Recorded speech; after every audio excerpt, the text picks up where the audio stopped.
At kagad na, makakipagtalakay na tayo tungkol dun sa ating pinasakalyihan kanina, Isa, no, mga kapuso. Tungkol po sa comprehensive sexuality education at tungkol na rin sa pondo ng PhilHealth. Ang ating po makakausap ay ang kasalukuyang Vice President ng The Forum for Family Planning and Development. Ayan. At dati po siyang Undersecretary at Executive Director ng Commission on Population and Development o tinatawag nating POPCOM. Siya po ay makakasama natin via Zoom. So para sa mga Facebook friends natin ay makikita din po natin siya. Ayan. Magandang umaga po sa inyo, Dr. Perez. Good morning po. Good morning, magandang umaga, Nympha at Isa at sa lahat ng tagapakinig ng DZBB. Magandang umaga, magandang Sunday. Ayan, happy Sunday po at natutuwa kami at makakausap namin kayo. Nung nagbabasa-basa ako po parang panahon ninyo nung talagang pinush yung pagtuturo ng comprehensive sexuality education sa paaralan. Dr. Perez, siguro po una, pakitulungan po kami yung mga nakikinig nanonood sa atin, pakitulungan kaming unawain bakit kailangan na ituro ito sa mga bata. Kasi ang sinasabi ho, ang pake nito, tugunan yung teenage pregnancy. So siguro ang tanong is, gaano ba kalala yung problema natin po sa pagbubuntis ng mga bata? Yes, alam mo, Nympha at Isa, noong 2018, nag-declare na ang Commission on Population and Development, noon Commission on Population lang, na chair, si Secretary Ernesto Pernia, na isa ng emergency at social and national emergency ang pagdami ng teen pregnancy. Nakita kasi namin na halos 11 o 10 sa bawat 100 nanganganak ay below 20 years old. Noon pa lang, nakikita na namin na may partikularidad yung mas nakababata, yung 10 to 14 years old, ay tumataas na ang pagbubuntis. Kasi noong 2008, sabihin natin 16 years ago, ito ay mga 1,000 lamang. Pagdating ng 2018, nung tinawag ng emergency, ito ay dumoble sa 2,250 per year. Pagkatapos noon, nag-declare nga ng emergency, gumawa ng executive order ang Pangulo, si Executive Order number 12, si President Duterte, at sabi niya, dapat mag-implement ng comprehensive sexuality education ang Department of Education bilang bahagi ng pagpapalakas ng implementation ng RH law at para masugpo, mabawasan ang teen pregnancy. At kaya lumabas yung department order ni Secretary Briones noong 2018 na nagsasabing ito ang pamamaraan ng pagturo ng comprehensive sexuality education sa DepEd. Pero pumasok po ang COVID. So hindi masyadong na-implement ito maliban sa mga 3 rehiyon yata. And napansin po namin at naggawa ng aksyon ang legislation with the support ng government na gumawa ng Prevention of Adolescent Pregnancy Bill. Kaya ilang kongreso na po na pending itong batas na to and yung current version aprobado na sa House of Representatives na nagsasaad ng comprehensive adolescent sexuality education. At saka sa Senado, yun nga ang comprehensive sexuality education. Na binago na ni Senator Risa ngayon. Meron kasing bahagi doon na nagme-mention ng international standards. At habang mahalaga bilang guidance ang international standards, ito ay dapat magdaan sa ating sariling proseso. Na DepEd ang magseset ng standards ang ating bansa, hindi ibang bansa. So, suportado namin yung kanyang amendment para alisin ang international standards. Pero at ngayong 2023, kakalabas lang ng datos, nakita namin nag-50% increase ang pregnancy ng 10 to 14. Actually, Nympha at Isa, noong 2023, for the first time, may 9 years old na nabuntis at nanganak. 9 years old. So ngayon, ang age yung ilan group... po yung 50% na yun? Sorry po, Dr. Perez. Ilan po yung... So nag-increase ng 50%, so that brought us to what number po? From 2,250 noong 2018, nung dineclare siyang emergency, naging 3,343. So 50% po ang increase sa loob ng 5 taon. Kung kaya't naging mas urgent ang pagpasa ng bill na to. At noong 2023 nga nakita ng PSA na may 9-year-old na nanganak. So dati kasi parang di kami maniwala na may ganong 9 na taon. No? So pero ngayon meron na. Sinabi na ng PSA may isang 9 years old. So ang grupong at risk ay yung 9 to 16. Kasi yung 16-year-old, tumaas din by 8%. Ngayon, meron ng 8,000 plus na 16 years na nabuntis. So ipagsama mo, yung 8,000 na 16 years old at saka 10 to 14 na 3,000, 11,479 na below 16 ang nanganak. So, ang mahalaga rito, Nympha at Isa, noong 2022, nagpasa tayo ng batas on statutory rape. Ayan po. Yung RA 11648. So, ang ibig sabihin po dito, lahat noong 11,479 ay maaring statutory rape. Kasi ano po ang sa statutory rape law natin, basta 16 and below, yung pakikipagtalik sa ganyang edad, yun na rape na yun. Considered rape na. Pero nakita niyo ho ba, sa batas nga ho natin rape na, pero nakita ho ba yung underlying reason, Dr. Perez? Bakit ho nabuntis sila ng ganun kaaga? Kulang ho ba sila sa edukasyon o mga biktima sila ng karahasan? Ang nakikita namin na isang dahilan na dumataas ito, hindi dahil sa comprehensive sexuality education na sinasabi ng iba, kundi ang inaabuso po ang ating mga kabataan ng mas nakatatanda sa kanila. And ang kabataan, kung walang kaalaman tungkol sa ano ang tama at mali dating sa sexual relations, ano ang tama at hindi dapat galawin sa kanilang katawan, kung hindi nila masabi na no, wag mo akong na to. At alam natin ang comprehensive sexuality education tutulong sa kabataan na harapin ang ganitong problema. Ang nakita po namin, ang kaedad ng kabataan na 10 to 14, yung parehong edad na tatay, ay 21 lamang out of 3,343. Ibig sabihin, 99% nung maaring partner nung mga 10 to 14 ay mas matanda sa kanila. Maaring 16, 7, actually nakita namin 37, one-third of those na dineclare na magulang ay 17 to 22 years old. So, nakatatanda ito. May poder, may pera. Siyempre, nirerespeto ng kabataan to. Kung hindi siya marunong magsabi ng no at sabihin, hindi dapat natin ginagawa ito, hindi ginagamitan ng pamamaraan katulad ng alak o droga, ay vulnerable ang ating kabataan. Opo. Dr. Perez, karamihan po ba sa mga cases sa provinces? Yung hindi ho namin masabi about incest, dahil ang alam namin, mas nakatatanda, batay sa mga nakaraang survey, ang sexual debut o yung unang sex ng kabataan ay nangyayari madalas sa bahay. Either sa bahay nila o sa bahay ng perpetrator.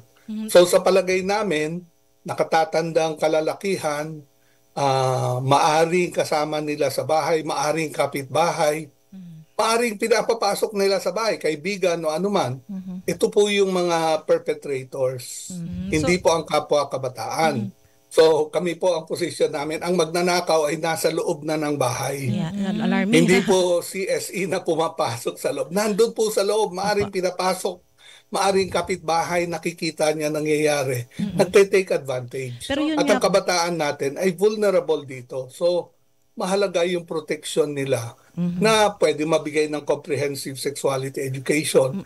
Pero kami nagpo-propose din na meron ding mga batas katulad nitong statutory rape na gamitin para to prevent teen pregnancy. Gamitin ang services na kailangan ng kabataan para suportahan sila. Suportahan ng kabataan at immobilize, Opo. paalam sa kanila itong mga danger na to. Pero yun Ang nga po, lipunan ay nagbabago eh. opo, So dapat ang comprehensive sexuality education ay magbago rin. opo. Hindi po pwede yung mga traditional na pag-iisip. Yun nga po, Dr. Perez, no, bakit may mga grupo or individual pa rin yung hindi bukas yung kanilang kaisipan dito po sa comprehensive sexuality education? Bagamat sinasabi niyo po na makakatulong ito. Bakit po hindi pa rin tanggap? Siguro yun yung term or may apprehension po, pag-aalinlangan yung iba? Isa medyo choppy, hindi ko narinig. Opo. Sa inyo pong palagay, bakit may ilang mga grupo pa rin po or individual na may pag-aalinlangan pa rin po dito sa CSE? Meron bang problema dito? Ano po yung dapat na solusyon? Sorry, hindi ko nakuha ng lahat. Pero kung ang nilalaman ng CSE po ay usually nagsisimula sa kinder, yung pagtuturo ng good touch and bad touch, at kung may hindi ka nais-nais na nangyayari, maghanap ka ng adult na katatanda. And yun ang maaring tumulong sa'yo. Ganun din, tinuturo rin sa comprehensive sexuality education ang role ng magulang. Hindi po namin inaalis ang magulang dito. Napakahalaga pa ng role nila. Pero nakita po namin sa mga survey na ang 12% lamang ng kabataan ang lumalapit sa magulang. So kung hindi po nakakatulong ang magulang in a significant way, nakikita po ng gobyerno nung time na yon at hanggang ngayon na kailangan siguro may intervention sa school level. Kung hindi po nakaka-step up pero hindi po namin sinasabi na hindi kasama ang magulang. Actually, maraming ginawa kami para ma-involve ang mga magulang. Yeah. Through PTAs, through nung panahon na nandun ako, naggawa kami ng programa para mag-usap ang magulang at ang kabataan. Dr. Perez, dun po sa CSE, Comprehensive Sexuality Education, ano ho ba yung supposedly ituturo sa mga bata? Ano yung dapat na ituro? Paano yan? Yung mga ituturo? Opo, ano po yung dapat ituro para ma-educate sila? Kasi nung binanggit ko ho ninyo na karamihan ng mga batang nagbuntis ay dahil ho doon sa mga nakatatanda na malamang-lamang kamag-anak nila, kakilala o kaibigan. Mukhang ang may kailangan ng edukasyon, yung pong mga mga adult yung mga nagsasamantala. Correct. Sorry, medyo hindi ko madinig ng husto. Opo. Ayun, Doctor. Dr. Perez, ang tinatanong ko lang po, kung ang lumilitaw po ng mga predator kasi, di ba? Sabihin na natin predator, yung mga nambubuntis dun sa mga menor de edad ay mga kamag-anak nila o kakilala. Na adult. So ibig sabihin sila pala yung kailangan ng edukasyon. At bakit ho yung mga bata yung mga bata, ano yung ituturo sa kanila? Yes, actually, yung pagkaintindi ko po, kami po ay batay sa mga survey nga, ang mga magulang ay may konting technical gap pagdating sa kaalaman sa internet, paano kausapin ang kabataan, sa kasulukuyang lengguwahe nila o pamamaraan. So, tinuturuan din namin, katulong namin noon ang ilang NGO, para yung mga magulang maging adaptable sa current situation, mabawasan ang technical gap. And i-encourage yung mga magulang na kausapin ang mga anak. Alam mo yung social situation din kasi ngayon, maraming mga pamilya na wala ang isang magulang, OFW, maraming mga pamilya na parehong magulang nagtatrabaho. So kailangan ho talaga may extra effort ang mga magulang sa bagay na to. At ine-encourage namin through CSE na extended sa mga magulang na sumama sila sa programang ito. Actually, may usapan kami noon ng DepEd na yung mga PTA meetings. At the start of the year, may PTA meetings yan sa lahat ng grade levels. Na pag-usapan na itong bagay na to, lalo na ngayon, social emergency, 11,000 ang nabuntis na below 16. Lahat yan, halos lahat yan, mga estudyante, nakita ng teacher yan. Nakita ng health worker yan na nabuntis ang ganito. Nirehistro siya as a birth. Pero alam natin may criminal act behind it. Opo. So sana lahat ng sektor pati lalo na magulang, ma-involve dito. Yeah. Doktor, tsaka yung dun sa mga bata na nagbubuntis, hindi lang siya yung parang ay sira na yung kinabukasan mo. Pati yung health nila, di ba, nasa delikado din. Kasi hindi naman meant yung katawan ng bata para manganak at mag-alaga ng sanggol. Pati mental health din ho siguro, Doktor. Yes, alam mo yung pagdating sa physical health, 117 na teenager ang namatay noong 2020 giving birth out of the 2,000 plus. And yung nakikita rin ng mga obstetrician, yung eclampsia, nagkakaroon ng hypertension ng kabataan, nagkakaroon ng difficult delivery, nagkakaroon ng fistula, ang mga so even sa act of giving birth, maraming medical problems. Nakita rin namin na noong 2023 ang low birth weight, yung kulang sa timbang na below 2.5 kilograms. Pagka adolescent ka, 18%, almost 1 in 5 na anak ay underweight. Pero so pati pagdating baby sa apektado. Yes, Opo. pagdating sa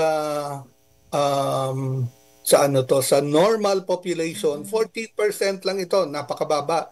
So nakikita namin na may problema talaga yan. And of course, yung naharap sa stigmatization ang mga batang ina sa kanilang komunidad, maaring sa bahay. Merong survey na ginawa noong ang DOST na lumalabas, talagang hirap ang batang ina dahil kung nagtatrabaho ang magulang, siya mismo mag-aalaga ng bata na maaring hindi siya handa. Kailangan niya ng suporta. Kaya nag-set up ng programa noon to provide social protection for adolescent mothers. At alam mo kung ilan sila. No, noong 2019, binilang namin sa Popcom kung ilan sila. 180,000 na pamilya ang pinamumunuan ng mga minor de edad. It's about 1.7% of the population na 10 to 17. No? So halos 2% ng ating kabataan ay nag-aalaga na ng anak, may pamilya na, at ang consequence sa future nila, Nympha, ay nagda-drop out ang karamihan. Ayun. Oh, So, yun, correct. So, ibig sabihin nun, magda-drop out ka, hindi ka makakakuha ng magandang trabaho, tawag dito, maapektuhan na yung kabuhayan mo. So, mahirap ka. So, yung anak mo, pagka hindi mo rin domino effect na, no? Oo, so hindi mo mapapag-aral yung anak mo, lalaki na rin na mahirap. Yeah. So, cycle Yes, na yun. Ang tawag namin doon, intergenerational poverty. Alam mo, itong mga batang ina na hindi nakatapos, 1/3 lamang ng income ng mga nakatapos. Ibig sabihin, kung ang nakatapos ng high school man lang o ng K-12 ay kikita ng mga 300-400 a day na minimum, itong mga batang ina, lumalabas 100 plus a day lamang. So mababa ang income nila, nagsusuporta sila ng anak, basically on their own sila sa bahay. So ang dami nilang problema sa kanilang sitwasyon. Opo. Sa mga nabanggit nyo, talagang nakakalungkot yung sitwasyon. Nasa kami dun sa mga numbers na nakakashock po. Pero yun nga po, recently may binanggit po kasi si Pangulong Bongbong Marcos na i-veto niya, 'di ba, yung measure ni Senator Risa Hontiveros. And yung despite po na may mga grupo po na napupush pa rin po dito sa comprehensive sexuality kasama education. Teresa. Opo, kakabilang po kayo, no. Paano niyo po makukumbinsi kung kayo po ang kakausap sa presidente at iba pang mga antay po dito sa panukalan na ito?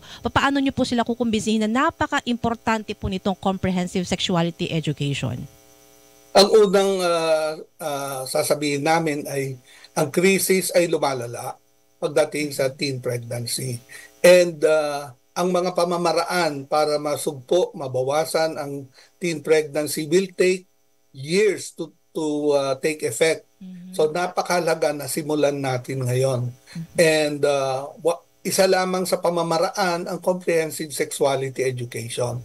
Nakalagay po sa batas na magbibigay ng serbisyo. Nagalagay sa batas na babawasan ang abuso at coercion. At isa na itong bill na ginawa on statutory rape na nakalagay din doon na magbibigay ng suporta. Kung ikaw ay nanganak na minor de edad, tutulungan ka po. So, nandyan yung comprehensive na approach na from prevention to supporting yung mga existing mothers so that eventually liliit ang grupo ng mga minor de edad na magulang. And eventually, ang mahalaga po ay information. Tamang information sa mga kabataan na umaasa sa kapwa kabataan o sa internet. Hindi yun na dapat ang source of information pagdating sa sexuality, sa relationships. Isang mahalagang role po ito ng magulang. Pero kung hindi nagagawa ng magulang, and definitely over several surveys, hindi po nakakapagbigay ng ganong klaseng education ang magulang. So may role po ang mga eskwelahan. Pero hindi dapat bitawan ang mga magulang. Kasama sila rin. Tsaka para maituro sa mga bata, siguro yung isa ho, kung pakituwid po kung mali. Siguro isa sa mga dapat na ituro sa mga bata o itinuturo na siguro kung alin yung tama at mali pag ginawa sa kanya ng lalaki o ng nakatatanda. Kasi sa mga lugar na kulang sa edukasyon, mga liblib na lugar, di ba natanong mo isa na kung saan ba ito nangyayari. Kasi may mga liblib na lugar siguro na ang naakala ng bata na normal lang, nasipingan sila ng tatay o ng kuya, ng kamag-anak, hindi ho ba? Yes, actually, ang pamamaraan ng pagtuturo ay sino man na ayaw mong galawin ang katawan mo, ay dapat pagsabihan o i-refuse mo. Actually, unang tatanungin yung bata, anong parte ng katawan ang pwedeng hawakan, galawin, at anong parte ng katawan mo ang ayaw mong hawakan. Of course, i-guide siya rito, itong mga parte ng katawan. Pero sa kanila magsisimula, natuturuan sila, pag bad touch ito, no, ay dapat maghanap ka ng tutulong sa iyo na mas nakatatanda, na pinagkakatiwalaan mo. And of course, tama kayo kung nasa loob ng bahay ang situation, maaring kung yung ina ang dapat mong lapitan, no? na tutulong sa iyo or isang pinagkakatiwala ang kamag-anak. So, nandyan yung sitwasyon na yung 9 years old na nabuntis, no? Ay parang grade 3 lang yun, ano? So, mahalaga na at least 1 to 2 years bago mag-develop ang mga physiological changes na pwede kang mabuntis, pwede kang pagsamantalahan, ay inuunahan ito sa eskwelahan. Kaya ang sinasabi ng DepEd sa kanilang guidelines, 2 years before mangyari ang ganon, ay may information na dapat yung bata. 1 to 2 years before. Yun nga po, buti po na... In a way na hindi hypersexuality ang nangyayari. Buti po na open niyo po kasi naalala ko sa camera partner last week nagkaroon ng last week nagkaroon ng hearing regarding diyan. Pinagtalunan kung ano yung tamang edad para ituro sa mga bata, 'di ba? As early as kindergarten ba pwede pong ituro ito? Kayo po ba, Dr. Perez, sa palagay niyo po sa inyo pong pananaw, how early po na dapat ituro po ito? Actually, yung mga good touch, bad touch to prevent abuse ay kinder pa lang yan.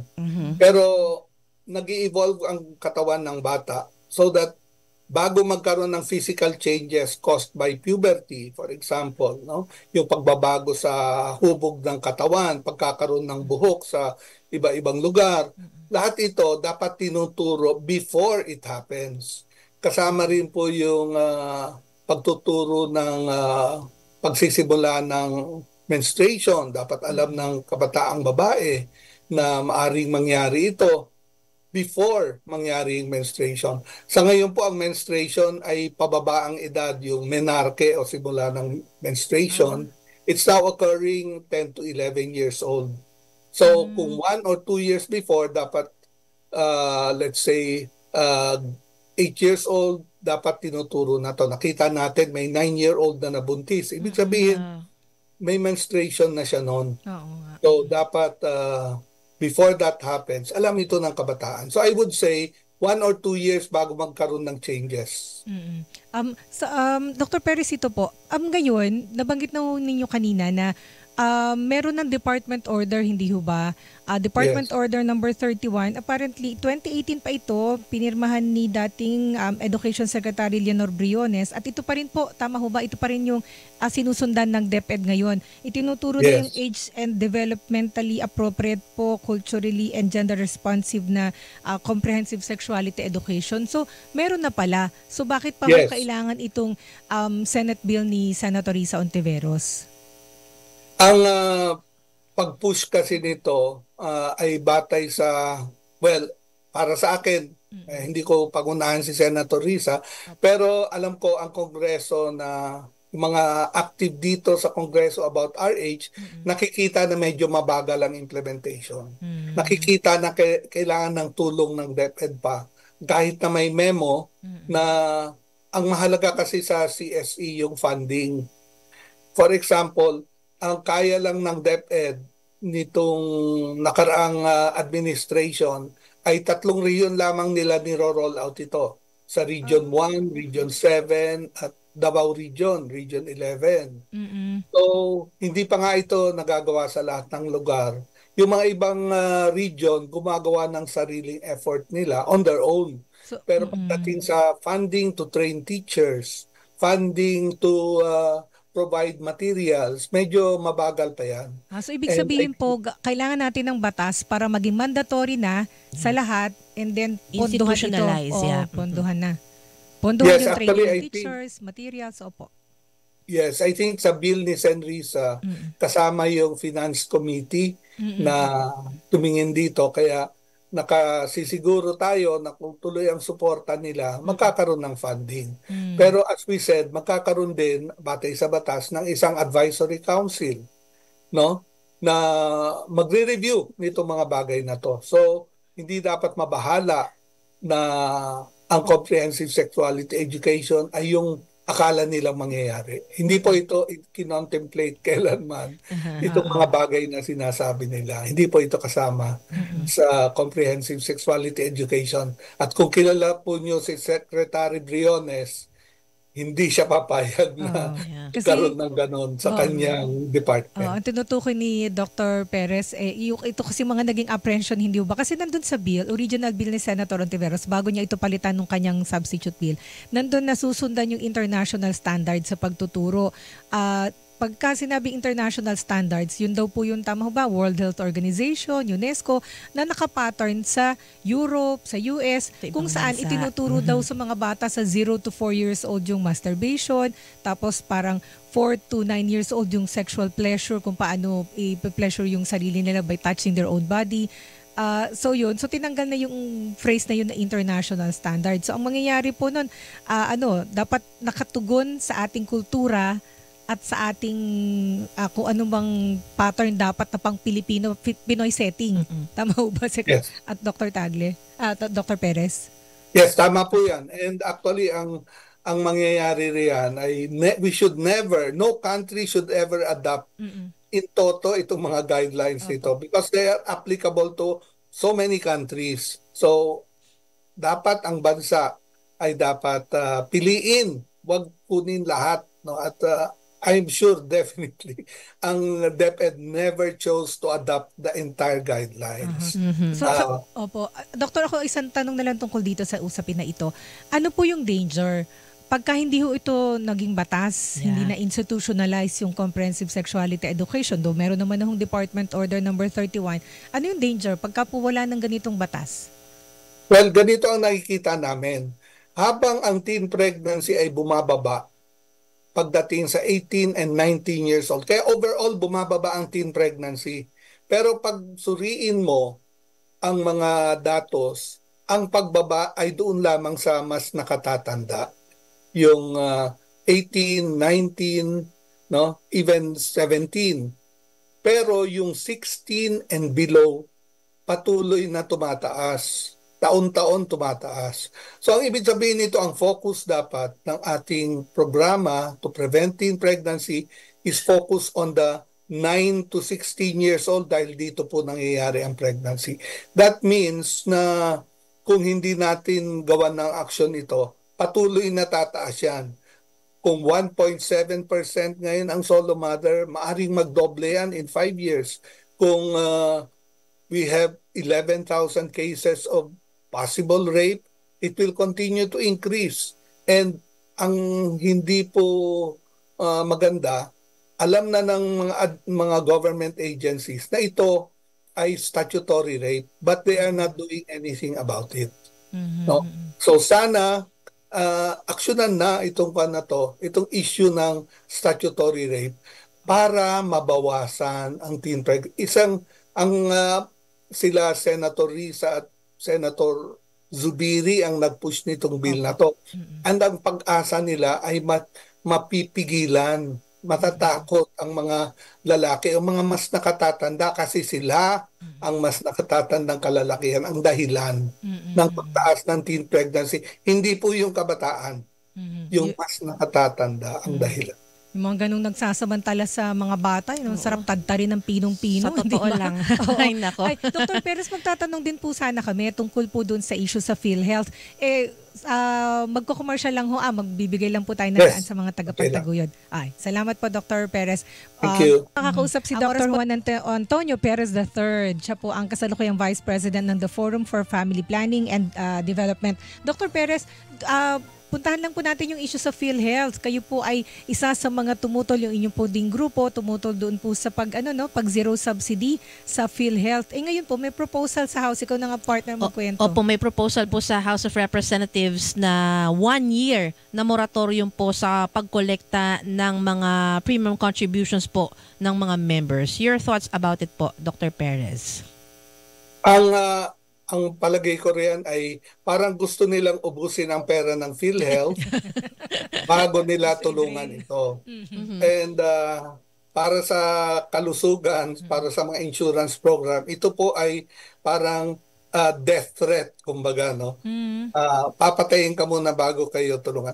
Ang budget po kasi ng PhilHealth for this year ay 200 billion, umaasa sila na may 200 billion na premium na babayaran kayo. Kayong mga manggagawa na nagbibigay buwan-buwan, sa inyo magagaling ang 200 billion. Dahil wala na ang government subsidy, zero na nga, na dapat katulong para ibigay ang serbisyo.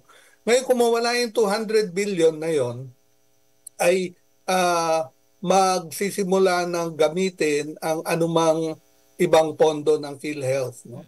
And ito ay umaabot sa 400 billion, no? 400, iba nasabi 500, pero ang nakita ko 488 billion. Ang problema, kahit may 488 o even 500 billion ang PhilHealth, meron siyang liability na 1.1 billion. At sinabi na nga ng COA, as of December 2024, kakalabas lang nila, number 2 na pinaka-negative equity ang PhilHealth. No? At ang kanilang liability ay 600 billion ang negative equity. Dahil 1.1 billion less 500 na reserba, so 600 billion ang liability niya. Sir, 1.1 billion po, trillion. Trillion yan, trillion. Billion na pinag-uusapan natin eh. So, bawasin yung 500 billion sa 1.1 trillion, 600 billion pa rin ang liability ng PhilHealth. Alam mo, nung nag-testify ang DOF sa Senado, hindi nila sinabi ito. Alam nila na negative ang equity ng PhilHealth. Pinapalabas kasi ng DOF at ng DBM na maraming pera ang PhilHealth. Pero ang pera niya nakatali sa possible, yung bayad sa mga ibang ospital na hindi pa na nababayaran, yung mga claim na pumapasok pa, yung mga senior citizen na naging lifetime member, hindi na yung nagbabayad ng premium. So sila na sumasok. So maraming iba pang liability na kinakount sila at pinakita ito ng COA na number 2 sa pinakamataas na negative equity sa lahat ng korporasyon ng gobyerno ang PhilHealth, yet binawasan nila ng ganito. So hindi po maganda yung ganong pahiwatig. Nakikita po namin na last year binawasan na yung pondo ng PhilHealth by 50%. Bumaba po yung membership na nakarehistro. Although nagbibigay pa rin ng serbisyo, pero hindi na rehistrado ang mga 10 milyon na poor, yung tinatawag nilang 4Ps. Yun yung apektado last year. Sila ang nabawasan sa registry. This year, hindi pa natin alam. Opo, Pero kung bawasin ang mga indirect members nito, ang PhilHealth will only cover 57 million percent of the population. Hindi na po universal. Sinasabi pa rin ng PhilHealth kahit walang premium, magbibigay sila ng serbisyo. Pero gaano katagal pa ito yung perang ito? Mauubos agad ito sa loob ng 1 o 2 taon. Dahil ang pinabayad ng PhilHealth ngayon, taon-taon, ay more than yung 2024. Wala pa tayong datos, pero most likely over 200 billion ang ginastos nila. So kung 200 billion na ginagastos nila taon-taon, yung 500 billion mauubos sa loob ng 2 taon. Opo. Sa Senado naman, ang proposal po is ibaba From sa 5%, 3.25% o from 5%. Pagka ho ganun, okay lang po ba? Oo. Kakayanin o Kakayanin po ba? Tama? Alam mo, ang kailangan ilabas ng PhilHealth para mabawasan ang tinatawag na out-of-pocket ay roughly around 400 billion a year. Ngayon, ang binabayad lang nila 150 billion. Kaya maraming nagko-complain na halos 15 to 20% lang ang nakakayanang sagutin ng PhilHealth. So, kapag ganito, nabawasan mo pa yung premium, lalong hindi kakayanin ng PhilHealth na magbigay ng dagdag na benepisyo. Ang ginagawa ng PhilHealth para lang ma-satisfy ang mga kongreso at saka ang Senado, ay sige, lalabas kami ng gantong benepisyo. Pero alam nila palagi. Opo. Alam mismo ng PhilHealth na konting ospital ang kayang magbigay nitong ganitong serbisyo.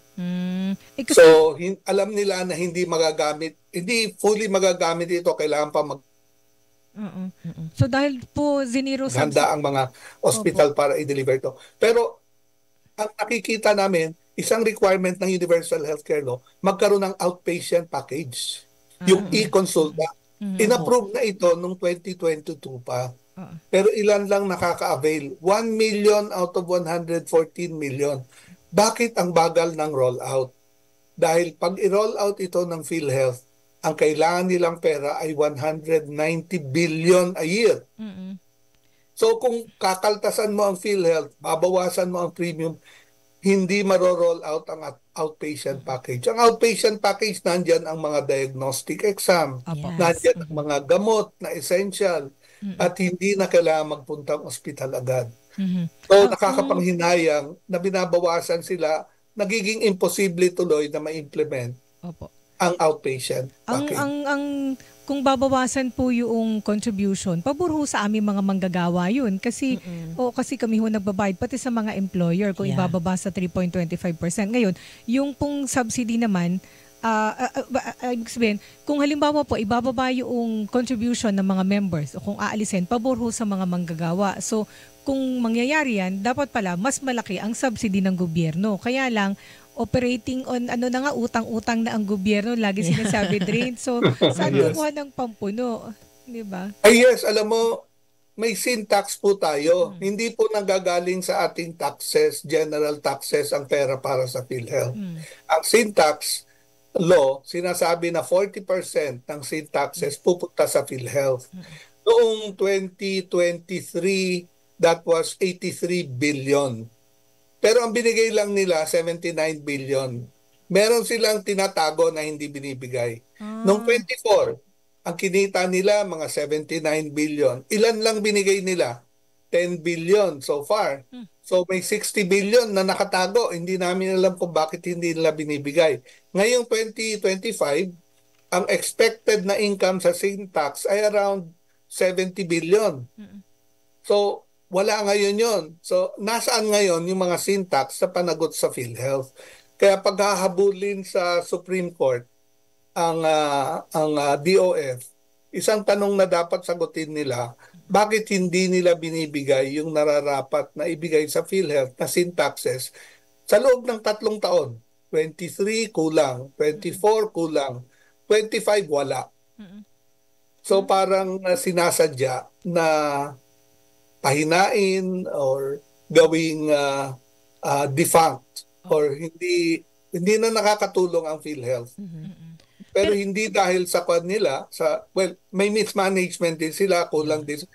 Pero may active na policy yata na bawasan ang kakayahan ang PhilHealth at universal healthcare. So, ito naman palagay ko hindi maisasabatas yun yung 1 year na moratorium kasi wala na din naman panahon ng Congress eh. Matatapos na yung 19th Congress. Matatapos sa 18th Congress. So parang dapat tingnan po ng Congress yung COA reports. Kasi hindi nila pinag-usapan. Alam mo yung COA report, lumabas lang nung December 2024.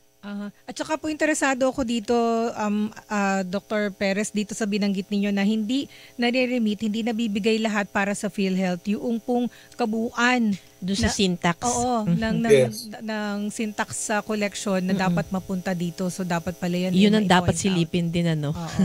Kasi po, may isa pa, Nympha and Isa.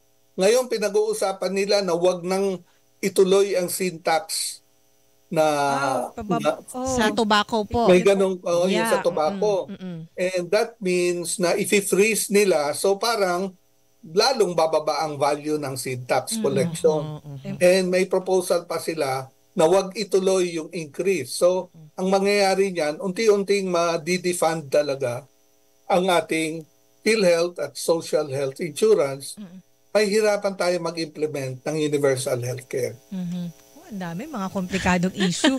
Anyway, Dr. Perez, nilubos-lubos na namin yung inyong oras na ibinigay po dito sa Bantay Balita sa Kongreso. Maraming salamat po sa inyong mga ibinahaging impormasyon at paliwanag, Doctor. Ingat po palagi. Maraming salamat, Isa and Nympha. So, ulitin Thank po. you. Good morning. Good morning po. Thank you so much. Yan po si Dr. Juan Antonio Perez III, dating Undersecretary and Executive Director ng Commission on Population and Development at kasalukuyang Vice President po ng Forum for Family Planning and Development. Yung kanyang binabanggit niya sa hilingan, walang